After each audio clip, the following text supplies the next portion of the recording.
differently? Was there a particular person, because we all grow up in a family, if it is a neighbor, a brother, a sister, an aunt, uncle, whoever it may be, but who was the person who made you think differently, made you you today?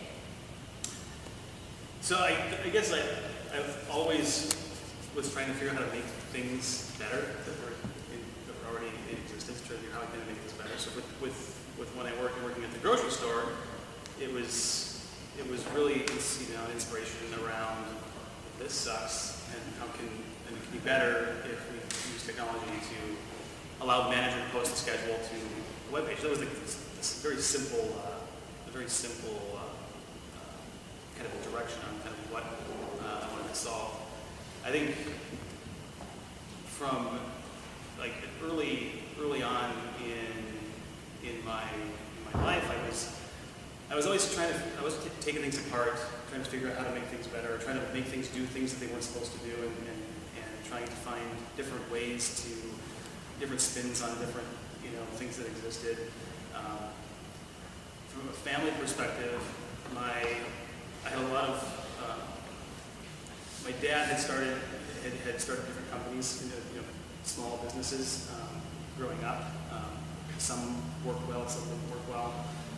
My uncle, he ran his own electrician business, and I always thought that was cool how he was doing his own thing and was building this business on his own from nothing. It was a combination of seeing what others were doing, coupled with this obsession with trying to make things and then see what people think of them. It was like, what can I do to influence the world around me by changing something that already exists in a way that makes things easier for others that are doing it in a good way. So, at what point did you figure out that you are an entrepreneur? That you're going down maybe a different path than maybe somebody else is, and you feel comfortable making the choices that you're making, even though you don't know what the outcome is going to be? It was never a conscious decision. That it was just I was just always compelled in a direction to just continue to go in that direction. Like whether it was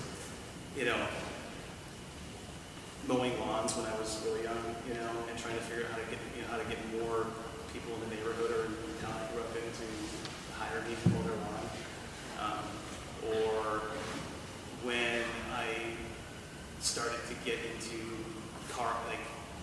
late 90s, car audio was this was before Best Buy had installation garages, and just go and get awesome car audio equipment in your car. You had to know how to hook it all up and stuff in order to make it work. And I loved just the process of making those things work, putting car audio, putting an amp, putting big speakers, putting that stuff up.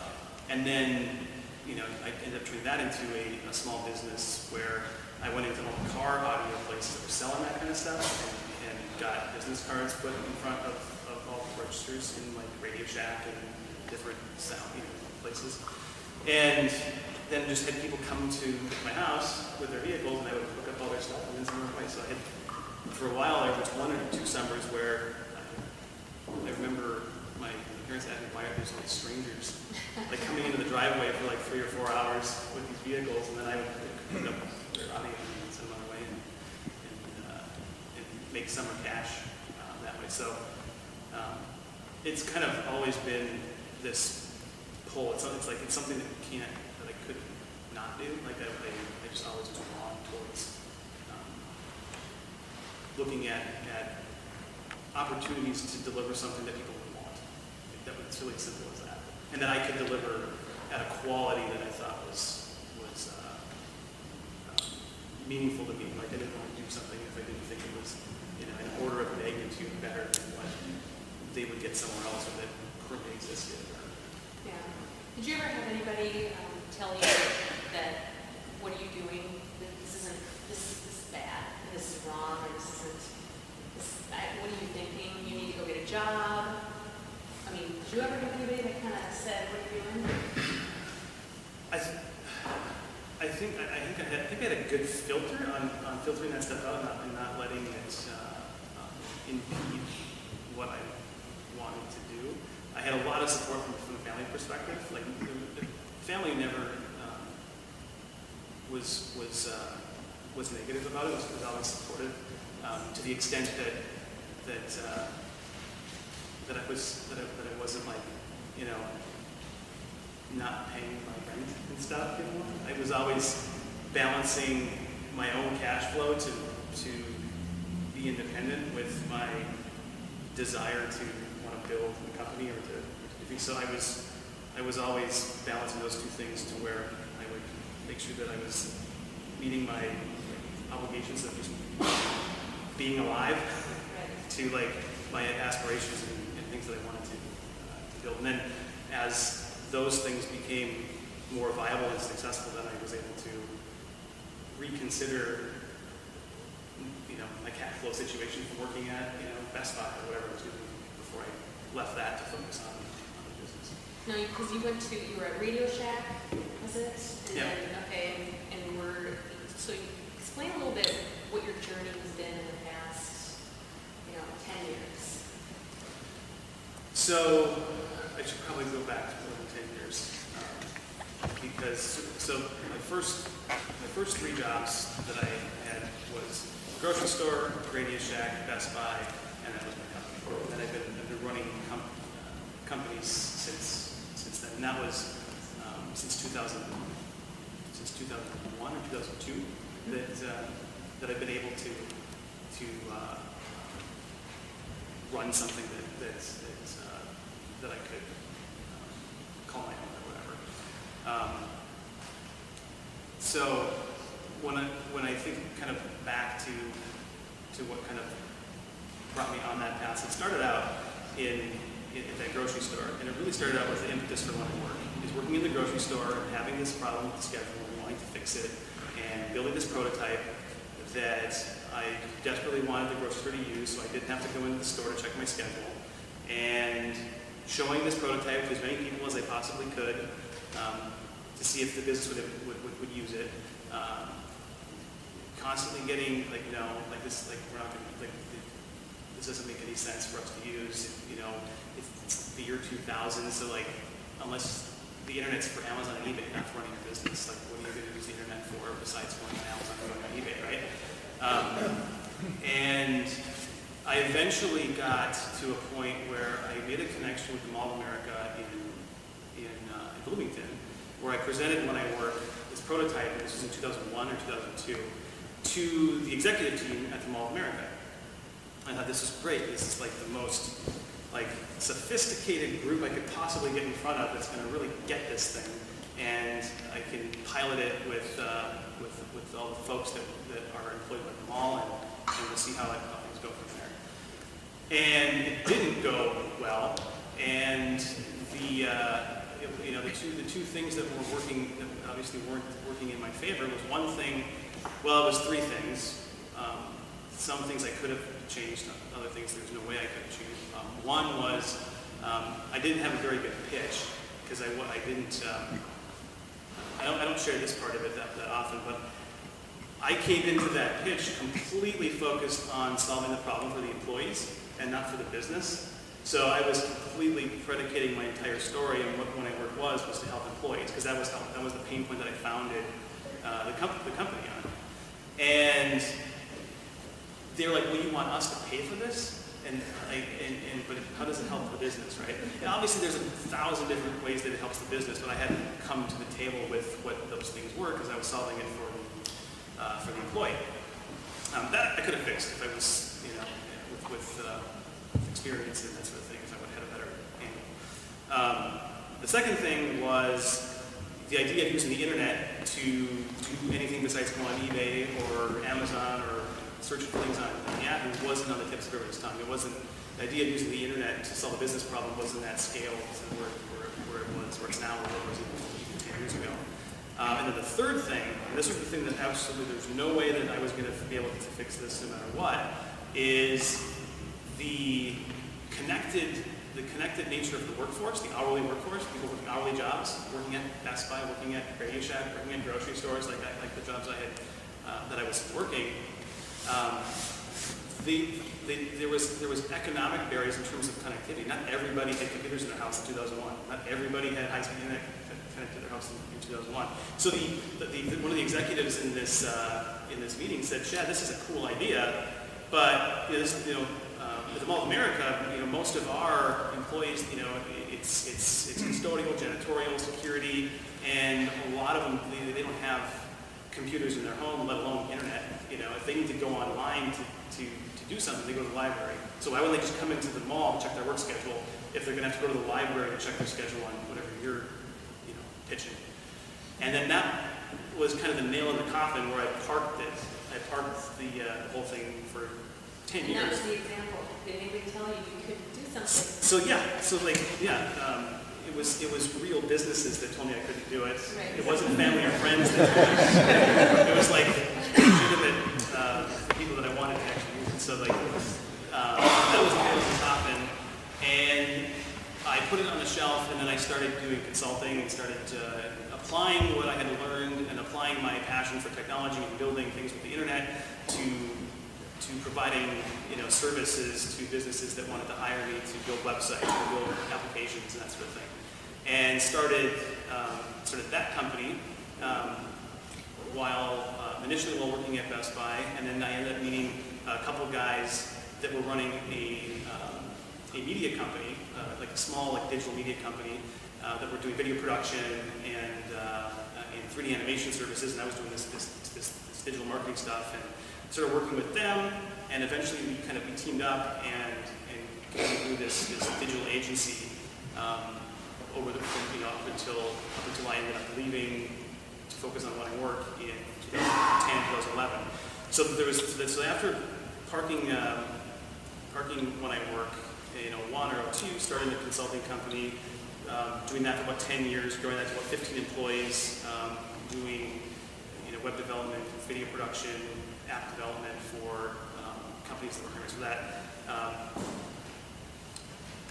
2008 came around, and 2008 was really was when I resurrected when I worked the second time.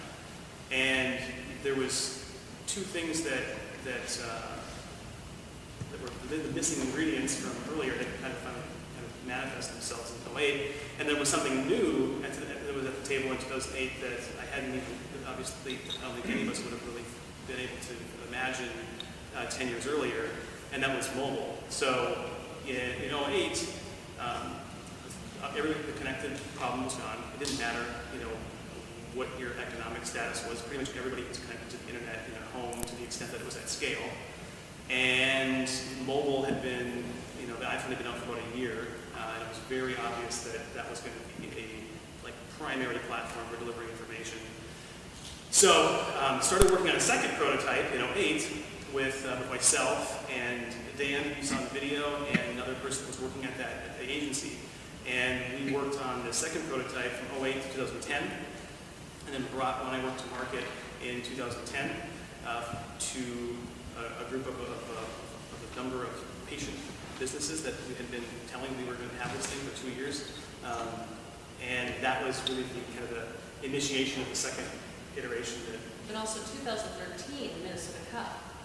So that obviously, there was a hype. Yeah, the Minnesota Cup was a program that I entered twice. So I entered in 2011 and did not make it. I just saw the winner. Well, yeah, right. You didn't talk about you entering that survival. I didn't survive at all in 2011. I entered in 2011 and in 2011 and I don't even think we made it to the semifinals. It was 1 year into OneWorks' existence, and it was a great experience. The whole program in terms of what they bring to the table to help entrepreneurs and to help you understand some of the waters of navigating the startup world was super helpful. But yeah, we didn't make it to the finals, and then continued working and grinding for the following, 2 or 3 years, and then in 2013, entered it a second time, and we won in 2013 in this book, which was great. Yeah.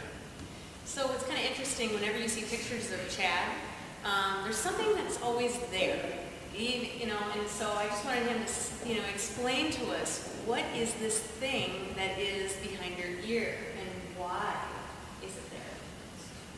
It's a pencil. Just checking.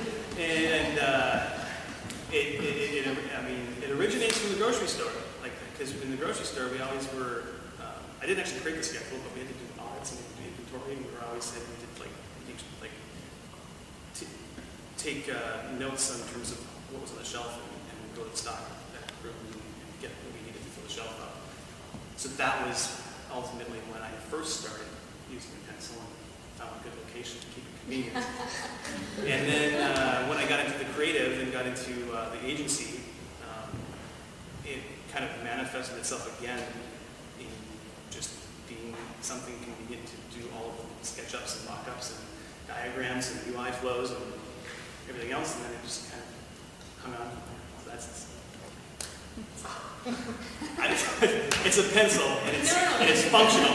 Yes. That's all that matters. But it's a character, and it's his character. And I think when you are an entrepreneur, I think it's important to have a certain particular strong brand where people will not forget. And every picture that I've seen, as I mentioned a couple of times, but also pictures, it sticks out, and it's just, Well, I made a point. really cool. I made a point to keep it consistent. Is it glued? No. But it was. I remember. This. I think what put me to keep it as a thing is when it was 2011. I remember hanging out with Pesek, Tech Data Man, and we were doing a little video thing, and we were doing an update on the company, and he made a comment about it, and because there was an article that came out earlier where there was a picture with a pencil, and it was kind of from that kind of interactions where I was like, all right, I'm just going to keep it. I'm going to make sure that it's always there going forward in any kind of situation. Yeah, and I won't say too much except for there's a significant reason why I asked that question, so you'll read it later on. Yeah. So we'll just stop right there. But I thought that was kind of unique. I'm curious on your competitors. Do you have competitors? Do you feel the pressure or the challenges of, trying to be ahead of the game with the people that might be, your competitors? Or do you feel you own this market? No, I mean we're doing a really good job at operating in the space. I think extremely effectively compared to others, but there's definitely a lens towards what to what's going on. I mean, there's always been a lot of noise in this market. You can do a Google search for employee scheduling software, and you're going to get a lot of results. Most of it is going to be fairly crappy in terms of what's out there and what's available. I think there's two ways that I look at the competitive landscape for work. So one is when you look at the customers that we're getting, 80 to 90% of anybody that becomes a customer when I work is going from offline to online. So even in 2016, most businesses are still posting a piece of paper to a wall, or they're still using timesheets to fill out for tracking hours, or they're using Excel spreadsheets for tracking hours, or they're using Excel spreadsheets for doing the work schedule, or they're using Google Docs. They're piecemealing together all kinds of stuff that is often barely call it online, and that's where the majority of our customers end up coming from is from that. So I always say our biggest competitor is free, in a lot of ways, because they're coming from offline to online and Excel. But when you look at what's happening in HR tech right now, and HR tech is just getting a huge spotlight on it in terms of the amount of attention, the amount of capital that's going into HR tech, whether it's payroll, cloud payroll, or cloud kind of benefits. benefits or cloud HR management, HRIS, and not just enterprise, but like the lightweight kind of small business and medium-sized business type solutions that are emerging. So we're clearly in an environment where I believe we're at the kind of the tip of the iceberg in terms of what is happening in HR tech, and we're super excited that we've got this head start, that we've been at it for 5 years or 6 years. But that also is a reminder that it is the beginning, and we can't let ourselves get comfortable that in terms of where things are going, because it's really just at the early stages of what's happening in HR tech. And if we get comfortable, the person that's working at the grocery store right now that is tired of the thing, whatever the thing is going to, come out and enter the market with a different flavor of how they potentially might solve the problem. So that's from a competitive landscape outside of the people that are moving from offline to online. I look at it from the angle of we can't get comfortable with the success that we've had, and the size that we are. We have to make sure that we're always thinking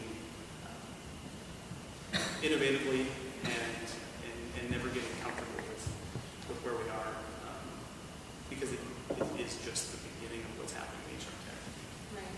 And I think what's also really exciting is you have vocalized that you will be hiring, a good 100 some odd people in the next 12 to 18 months. And so that's extreme growth. Obviously, you're looking for another location. If anyone is interested in looking into When I Work, the gentleman, Paul, can you stand up just for a second and just wave your hand? Can I do this instead? Oh, that's fine. Certainly connect with him if you know of anybody. When I Work's an amazing company, so I just wanted to point that out really quick. One other thing, and then I want to open it up for some questions, but you're here in Minneapolis, and you made it very clear that you want to stay in Minnesota. And if you just want to speak a little bit about that, that is something that Startup Drive really likes to have all the directors really state is let's continue to grow our communities, continue to focus in on the great talent that's where you're at. And I think Minneapolis is an absolutely amazing place, and that's the reason why I bring people in like you, so other people can hear, it is okay to stay here and be ridiculously successful because of the talent that exists today. So talk a little bit about why it's so important to stay here in Minneapolis, from your point of view. Yeah, I mean, I've heard every reason in the book on what makes it better to be out west, what makes it better to be in the Midwest, what makes it bad about being in the Midwest, what makes it bad being out west. And the thing is, and the reality is, what I've kind of come to realize is there's going to be there's the things that work in your favor and the things that don't work in your favor in any geography, and there's like this is the place you have to be in order to be successful. And I think the thing that I believe, and I think the thing that we need to do in this community is we need to focus on what our strengths are. And I think some of the things that we have that are unique that you don't find out west, at least from the people that I talk to and spend a lot of time with, is there's a order of magnitude greater commitment and loyalty in the Midwest, and specifically in the Twin Cities, than you find elsewhere. There's a lot of job bouncing that happens out west. Like, we consider a year or two of job bounce, 2 years is a job bounce around here. Out west, it's like 6 months, new job, 6 months, new job, 6 months, new job. And when you're trying to build a company and you're scaling as fast as we are, and any company that's trying to scale, it is super expensive to have turnover. Because just as you think about companies that are trying to scale and they have high turnover because the workforce isn't loyal or committed, you end up having, just as one class of new hires is getting familiar with the essence of what you're trying to do, they're leaving and there's new people coming in and you're in this constant catch-up mode. And that, when you're growing as fast as we are, and as the companies that are scaling like we are, you can't, you really are putting yourself in a bad position if you are in an environment where you have high turnover, high attrition. So I think there's a way I like to describe it is it's a very missionary mentality here, where in other geographies it's more of a mercenary kind of mentality in terms of what I see in the workforce kind of configuration. It's much more missionary versus mercenary in the Midwest and in the Twin Cities. So that's one of the things that I think is hugely to our advantage, is the commitment and loyalty from the workforce. I think the fact that the Twin Cities has the most Fortune 500 companies per capita than I think pretty much any other city in the country. There's like 20. There's 20 Fortune 500 companies in the Twin Cities, which is a unique differentiator when you think about workforce and talent and that sort of thing. And I think that's something that we underestimate as an advantage when you look at the tech space and the startup space, and just being able to leverage that to the advantage of the startup community. Would anyone like to ask a question? Yes, Paul. Figure I gotta take advantage of this while I can. What would you tell Chad of 1998? Like, what's your advice to that kid who was out the street? Knowing what you know now, like, what are the 2 or 3 things you do different, or you would do additionally?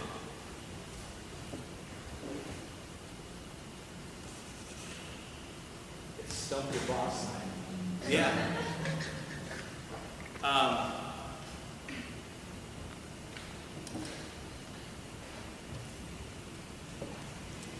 I would have, I think I got too comfortable in my last company for too long. And it's very uncomfortable. It's much more uncomfortable being in the position I'm in now, but it's good uncomfortable. Like I say at work and to folks around the team is, you have to get comfortable with being uncomfortable if you're going to make anything meaningful happen in the world or in your life or whatever it is. And like I loved it. I mean, it was a great experience, my first company, and enjoyed every aspect of what we did. But when I look back on it, I think I got comfortable, and I didn't make a change as early as maybe I would have, knowing what I know now. Yeah. You were talking about the tip of the iceberg, and you were talking about the HR tech space. So, in your mind, do you have a... When you look at the total workforce, you can look at the whole nation, the U.S. workforce and the global workforce. The majority of anybody with a job in the world, and even in the U.S., is an hourly employee. It's like 60%. So there's like almost 100 million people working in jobs in the United States that are hourly or deskless. They don't work behind a desk. There's 2 billion, just under 2 billion worldwide that are working in a deskless type job, or they're working an hourly job. They're not working behind a desk. They're working in front of customers. They're not working. They're not working in the environment that most of the innovation and most technology is being solved for. You look at productivity apps, and you look at any of the technology innovations that are happening that are making work easier. It's things like expense tracking and productivity apps and Slack and chat and communications collaboration and these sorts of things. And there's not a lot of innovation happening to really enable the hourly workforce to make work easier for themselves, their managers, and their employers. So when we look at the bigger picture in terms of what we see up in front of us is, we see that there's 2 billion people on the planet that are working in jobs where there's very little attention being put on solving problems for that group. And we see that as what drives our roadmap in terms of how do we continue to solve problems and build communication and collaboration tools that are woven into the core business operations of that workforce, so that we can make work easier, so life can be better for folks that are working in those environments. do you do business with the Mall of America? And do you do business with the government at all? We do not currently do business with the Mall of America. And we do, I don't think, we have over 20,000 customers and over 50,000 workplaces running when I work. I'm not going to say we don't have government running it. It could be, but I don't know for sure that we have government groups running it. We have a lot of institutional education groups running when I work, like Harvard, and I think there's groups within the U that are using it as well. But yeah. My name is Alex Stenholm, and I'm at an ad agency here in Minneapolis, but I actually just got back from New York. I had started an agency out there and had used your app because a freelancer had recommended it. Loved the fact that its interface is so much better, but I ended up using Toggle and then Timely and all over the place. Yeah. And in New York, it's easy because there's so many freelancers. There's such a big movement of meeting people and talking about the different apps that you're using. So my question to you is, what would you recommend? What would your advice be for someone that's starting out trying to market their product? Well, I can tell you what I did, and how that happened. So what I did is I focused exclusively on digital marketing. Like that was how I went to market. So I ended up doing a bunch of keyword research and determined that there was a lot of people searching for scheduling software on Google. And when I was narrowing that research to like different types of businesses like restaurants and retail, there was very little search traffic to like industry specific search terms, but there was a ton of traffic to like broad search terms. So I optimized everything about what we were doing digitally against the search traffic, the searches that were happening for employee scheduling software, and got the word out through discovery and through search more than through like direct and kind of like direct one-to-one word of mouth. And then once there was traffic around people finding us and learning about us through doing searches, and we got visibility in that world, then it was all about creating the best experience we could possibly create with the product, not just with the product, but also with our customer service, from a customer service perspective. Because then what happened is then when somebody went from one job to the next job, they would tell someone else about it, and we would get a network effect around that referral, just like what you described. Exactly like my experience. It's awesome. So did you outbid when it came to like SEM? I didn't have any Or was money. it I didn't have any SEM? money to spend on paid clicks. We didn't spend any money on paid clicks for probably 2 or 3 years. It was all pure like SEO hustle and optimizing landing pages for keyword ranking and writing content that would rank well in the top in the categories they wanted to rank in. What worked out in our favor is that we did a lot of this before Google really put the kibosh on some of the SEO strategies that were very popular in the late 2000s. But that doesn't mean that there's not, there's always something at any point that you can leverage and exploit to do what you need to do. What I did, 6, 7 years ago, it probably wouldn't work as well today. But there's other things that are available today that would work well, and they won't work well in 6 years. So, but that was how we did it. Thanks. Yeah. Could you give us some color on your mindset, specifically in the earlier days when you were going from 5 people to 10 people, and how you pick down and how you kind of make sure that you're bringing the right people? Yeah. So the first 3 years, there was never more than 9 of us for the first 3 years. So we've grown from 10 people to 100 people in the last 2 years or so. A little over 2 years, probably 2.5 years now. What really allowed us to be hyper efficient with the few people we had in the early days was myself and Dan and Garrett. We all had we were all very, very good at the things that we were very good at, and we didn't have a lot of overlap. So that I was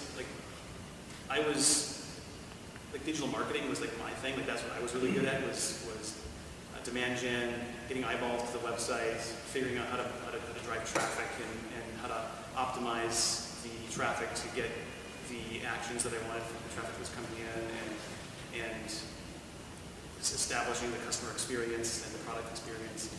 Dan was a developer and architect and was able to take the essence of the experience of the product and build it. And Garrett was able to design it. He was fantastic. He's still with us. He's a fantastic UI UX designer, and it was a really good combination that allowed us to not have to add to the team for a long time because there wasn't a lot of overlap. So I think that's important is to be as self-aware as you can on what your strengths are, and pair with folks that are really strong in the areas that you're not and that you know you need. Because then you can get by for a long time before you have to start hiring other folks. So that was super helpful in the early days. I think some of the things that I've learned over the last 3-4 years is there's a big difference. You have to you get better at seeing it when you make mistakes on it. But there's a big difference between passion and enthusiasm in folks is important, but so is hustle and pedigree, right? And you need both. And my advice is make sure that you're checking all those boxes so that you're not hiring someone who's just all passion and enthusiasm and doesn't have the grit or the hustle or the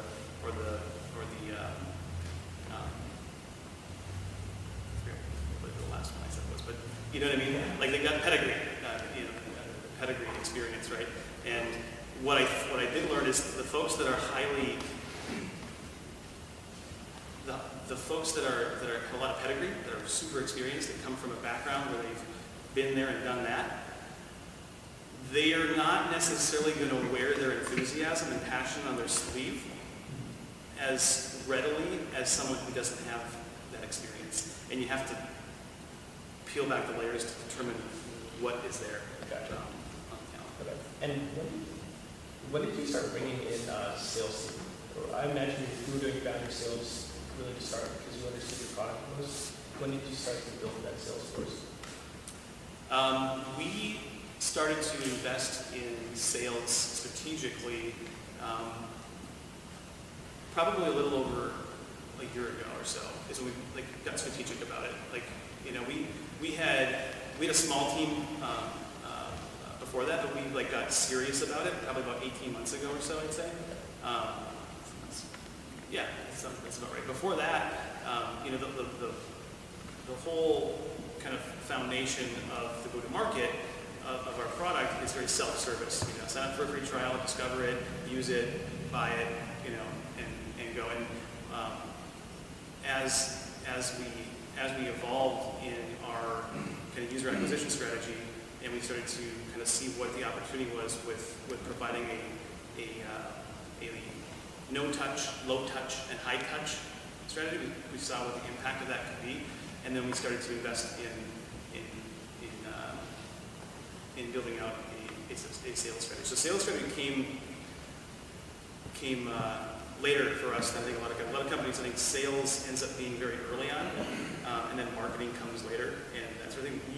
started with demand gen first. Like, let's just get as many eyeballs as we possibly can. Let's get hundreds of thousands of visitors, and then we'll figure out what to do. We do it once it's there, and then optimize it, and then that kind of led into our sales strategy. With that strategy, I'm going to ask a quick question. With that strategy, if I were you, I would have been a little fearful of, can I handle, as many items, as many people trying this 30-day trial? Talk a little bit about, was there the fear of, oh my gosh, we're flipping the switch, they're going to hit the card, is it going to be able to grow? Or is it going to crash? Well, it was never a switch flip. The growth into having that many eyeballs was incremental over time. I mean, it took us 1 year to get our first 100 customers. It took us 2 years to get our first 1,000 customers, and it took us 3 years to get to 3,000 customers. So it was something that was gradual. Another concern of the scale. Oh, well, there's always the concern of the scale from an infrastructure perspective. I mean, we've spent a lot of time over the last 12 to 18 months in trying to always get ahead of whatever the demand is, from a product perspective, so that we're always in a position where we know what the infrastructure can take if we add 10,000 customers, and we don't always get it right. We are always trying to get ahead of that, but since we've invested in a more deliberate kind of infrastructure strategy with DevOps and that sort of thing, we've gotten a lot better at it. Yeah. It's a pretty good segue. Can you speak about one or two near-term challenges from a product development standpoint, things that you're wanting to do and build and make better?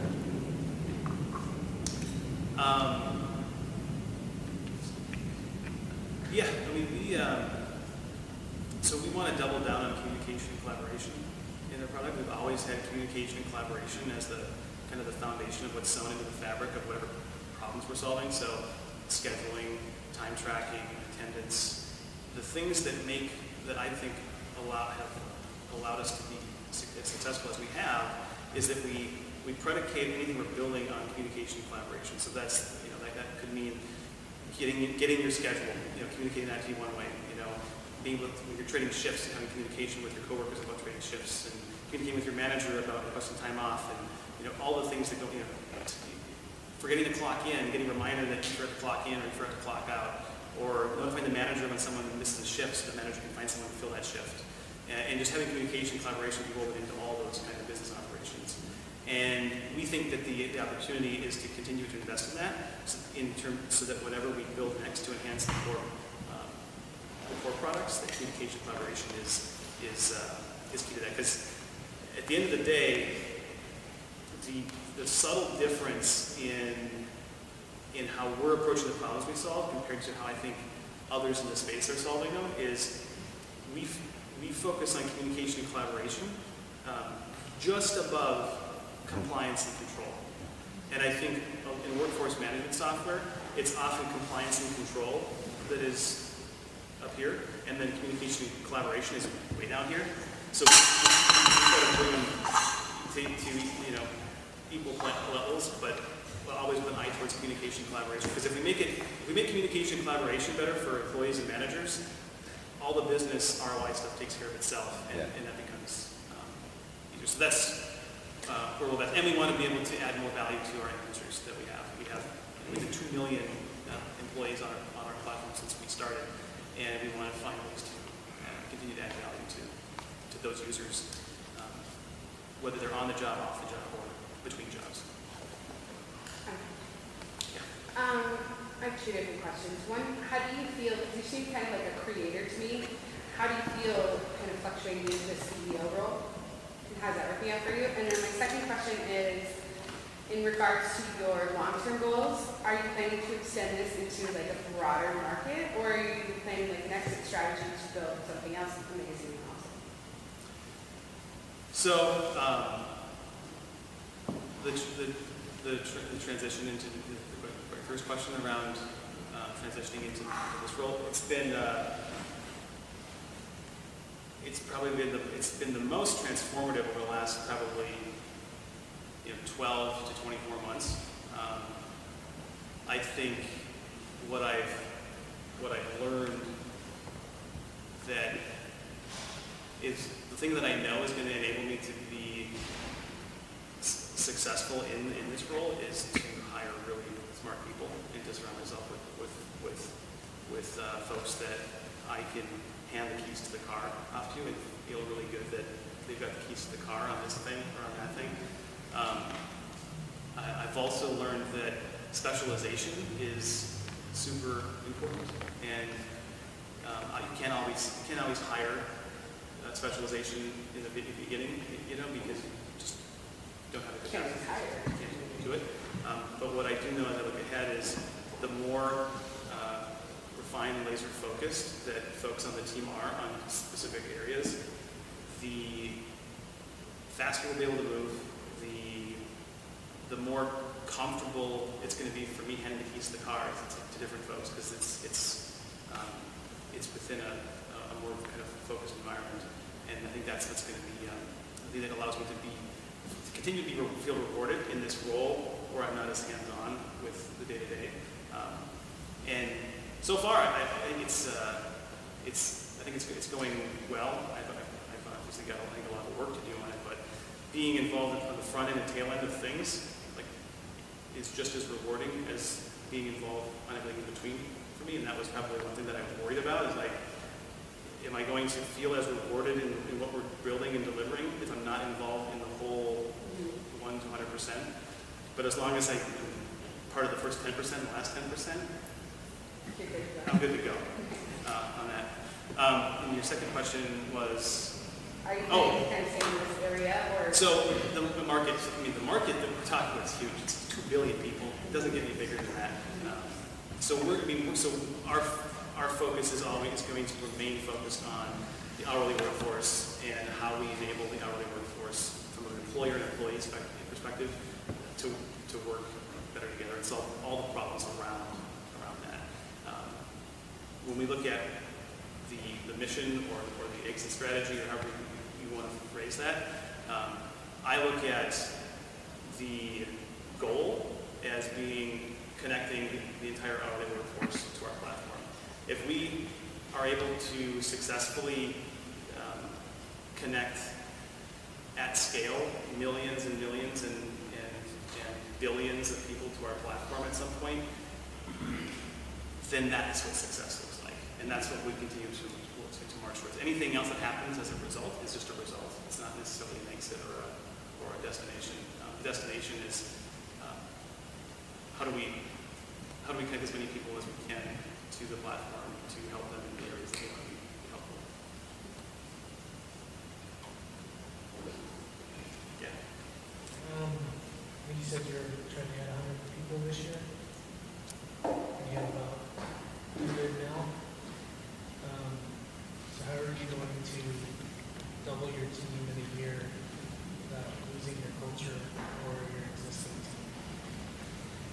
So we're probably not going to hire 100 people in 1 year. I think the timeline that I am contemplating is probably 18 months would be the most aggressive that it would happen. I think that what we do in terms of hiring, and this we've done in the past, is to not hire, to plan to hire as aggressively as we can without tripping over ourselves, and to be willing to slow down, to digest if we need to. And that's what we just did. We grew to 100 people very fast. We haven't done a ton of hiring in the last 6 months, 4 to 5 months, compared to the previous 12 months. And that was completely predicated on the fact that we just hired 50 people, and we need to let the bones set in terms of this group, and we need to make sure that we've got everything figured out, just so that everybody can be as their contributions can be as impactful as possible, and that we're not in a constant state of ramp up. So I don't know how fast we'll be able to hire 100 people. We'll do it as fast as we can without tripping over ourselves. I did recently bring on an executive to the team for talent and culture that we didn't have before. I wish I would have hired her a year ago, but that'll be super helpful in this expansion over the next 12 to 18 months. Question over here. Yeah, what about pricing? How do you set your pricing strategy and how do you kind of like evolve that as you grew? It was just like that was it. Like, $1 a user to see if people will buy it. Like that, I mean, it wasn't all that sophisticated. But the way that we looked at pricing was how can we put together a simple pricing model, you know, where it's easy to figure out, it's not complicated. We just went with per user pricing. Just that, you know, you got 10 users, it's this much a month. If it's 100 users, it's this much a month. And that was kind of how we initially went to market. It wasn't arguably like everybody will say, and they're not wrong.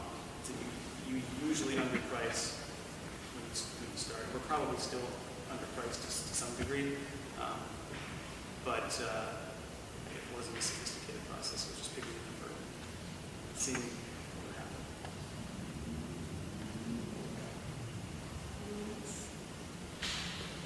What do you, so back in 2008, after the idea was shelved for 10 years and you had already been turned down by Mall of America, what at that point, you know, you mentioned the introduction of mobile, but what at that point gave you the confidence that the idea was worth pursuing, doing the prototype for the next 2 years and actually going to market with it at that point? So those 2 years of development was very, it wasn't full-time development, so we were doing it kind of on when we had time, when we were doing other stuff.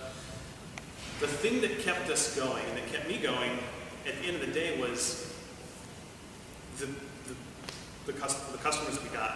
Like at the end of the day, the only thing that kept me motivated was that it was having an impact on at least one business that was giving me positive feedback. And some were giving feedback that was incredible, it spoke in very transformative kind of words on how it impacted their business and just their operation or whatever. So, you know, going from that building phase to the first customer, to the first 10 customers, the first 100 customers, and ultimately those first 3 years, the thing that kept me motivated and committed to it was the customers. It was just the feedback that I was getting from the users that were adopting it. There was really nothing else. There was no reasonable, like, based on how fast we were growing, most companies would have been like, all right, this isn't going to go. Like, let's try something else. It's been 2 years. Like it doesn't. It was borderline delusional in terms of how long I kept at it before we hit a trajectory. Because it took us a long time. I mean, it took a long time to get 1,000 customers. You know, and at $9 a month and $20 a month, it's not a ton of revenue. And it was ultimately what I saw in the impact it was having on the customers and the variety of types of industries it was having an impact on. Like I was getting calls from dog walking businesses and pharmacies and restaurants and theme parks and water parks and police departments and fire departments and personal care and yoga studios and salons. It was like all over the place in just terms of the impact that it was having on their business and their operations that kept the confidence up and kept the motivation up. Yeah. What's your whole philosophy on taking your product to market? Are you more of a, get your product done and as close to perfect as you get it and then launch? Or are you more of a lean startup, launch early, iterate, and just get it out to the market as soon as you can?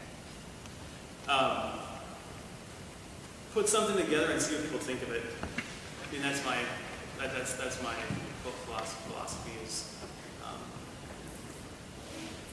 determine just the essence of what problem that you want to solve, and if it's not perfect, but it solves that one problem, like get it out there. Like it's not going to do any good waiting another, month or 6 months before seeing what people think of it.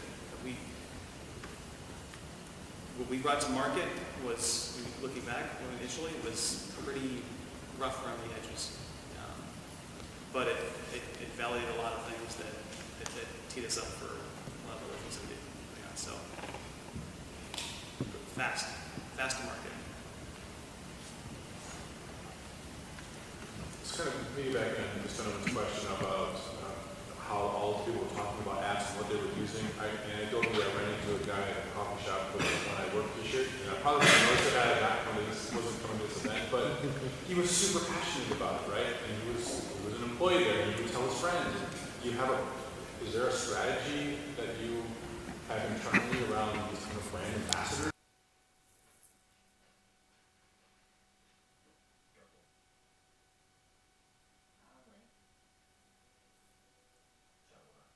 With your employees, with your team, your customer service team, your sales team,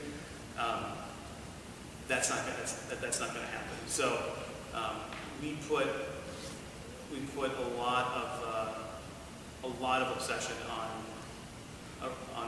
how we create an experience for our end users that is as transformative as it can be. I mean, at the end of the day, for a lot of people, this is an app you use at your job. Like this isn't, this. Most software at work is crammed down your throat, right? And I'm sure in a lot of cases that's probably how this feels when someone, is being told, go get this app, you have to have it to do your job. And if we can bring something to the table that just makes it a little more, meaningful than this thing that I have to use to do my job, and it can resonate to the extent that they talk about it at their next job. That's what we want to try to create, because the hourly workforce, it turns over very fast and regularly, and if we can create 1% of our users as brand ambassadors, it's a huge for us. Yeah. So could you tell a bit story, like what's driving you to build the brand success company? Is it based on the company wants to expand or something else? I didn't hear the first part. No. Sorry, let's just not tell that. Could you tell the story, what's driving you to go for the next time success? Is it because of the vision of the company, is for the scale or something else? So why did we raise more money? Is that what you asked? So it was, we closed our Series B, our $15 million Series B a couple weeks ago, and ultimately it's a combination of two things. We have a very bold vision to connect every hourly worker on the planet to our platform so that we can help them on the job, off the job, and between jobs from an employer and employee perspective. And I've spent a lot of time with a lot of different investors and VCs over the last 12 to 24 months. And the opportunity with Drive, who's our lead investor, kind of emerged this year as the right time to make that merger happen. Because the alignment that we had on as a partnership perspective on what we were trying to do and how we wanted to go about accomplishing this audacious vision was aligned with the way they look at the market and their belief in the opportunity that's in front of us when we look at the size of the global market. So we saw it as an opportunity to really to cement that relationship with them after all the time we spent together, and as an opportunity to take that capital on so that we could double down on things on product from a communication collaboration perspective. We could double down on building our engineering and product team to be able to bring the things to market that we believe are going to accomplish these goals, and be able to do that aggressively as we see this world of HR tech really being in the really early days. Is Drive your number one of the investors? Are they mostly financial, or do they also come with like a technology platform too?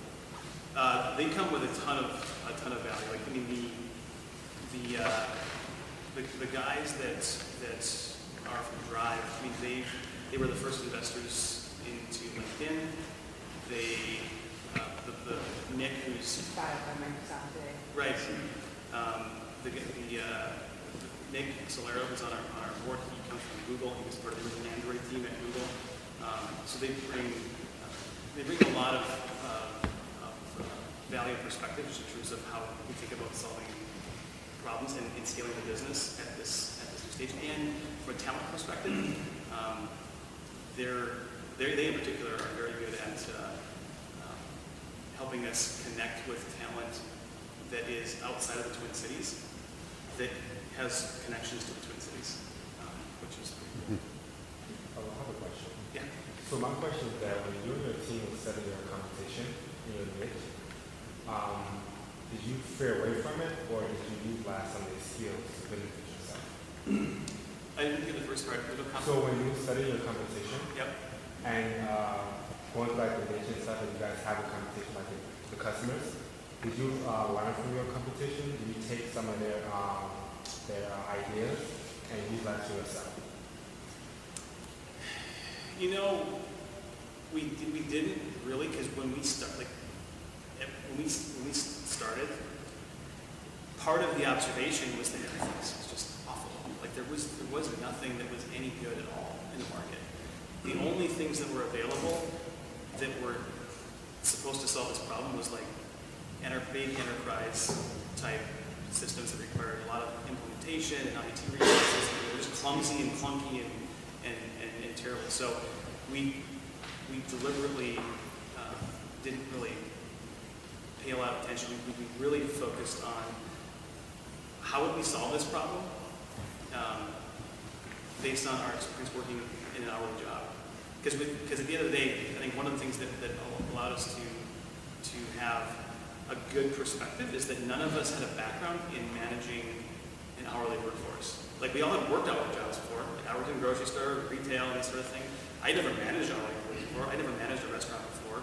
Like we never pretended that we were subject matter experts in terms of how to manage a restaurant or how to manage a team of nurses or that sort of thing. But we did consider ourselves software design experts. Like we knew how to solve problems with software. We knew how to distill down the problems in a way that would allow us to solve them elegantly, simply, and that was going to be easy for the end user to figure out. Like we had 10 plus years experience in solving problems with technology that were easy for people to figure out. So we leveraged that as kind of the differentiator in terms of how we looked at solving the problem in the early days. So we didn't really look at competition at all in the early days. We pay attention to it now and kind of see what they're doing and if there's anything interesting happening or if there's it's always more interesting isn't necessarily features, because features are like the kiss of death. Like if you try to compete with your competitors by building the features they have, you just end up with a hodgepodge mess of things that no one's going to really use. But I do like to look and see, like, is there any interest? Is anybody looking at this from a different angle? Is there a different spin on how they're looking at the problem? Is there a different angle on a lens on how the problem's being looked at by the market? Not so much what features are being developed around. Yeah. Well, I think all the questions have been answered. And thank you so very much.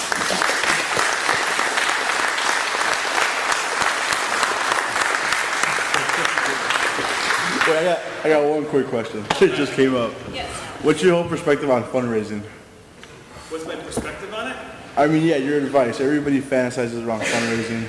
I know when I worked, waited till they got to traction before fundraising. So, what's your advice? Yeah, our 6-year anniversary will be this summer, and we had 3 years with no fundraising, where we bootstrapped and incubated inside the previous company, and then about 2.5 years now with venture-backed capital. I think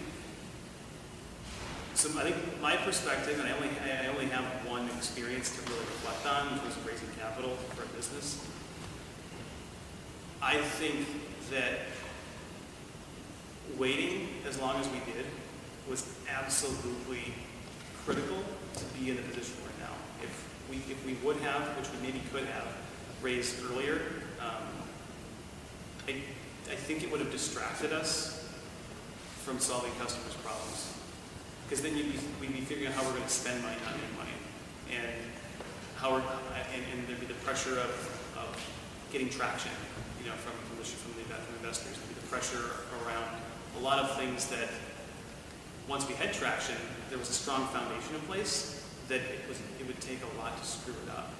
It would take a lot more to screw it up than if we would have raised capital earlier. So my perspective is from this experience is to hold out until you can get traction, until you can get your first set of customers, if you can get to a meaningful amount of revenue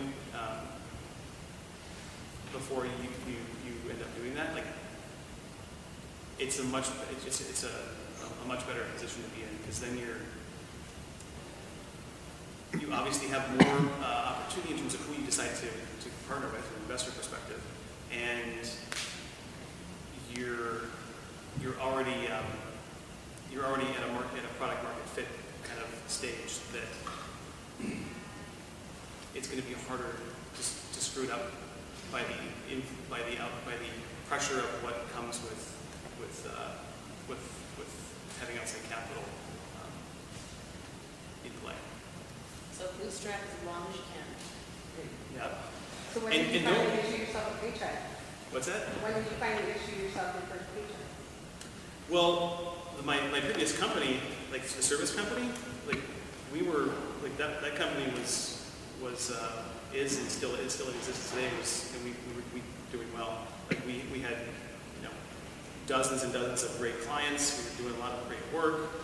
We were able to incubate when I worked inside of that. We were able to use the capital, the cash flow from that company to pay the salaries of the folks that were working on when I work. The fact that we were able to optimize to not need more people for a long time helped us stay very efficient. So it was a very practical approach that we took to the initial building and launch. Okay, so I think we'll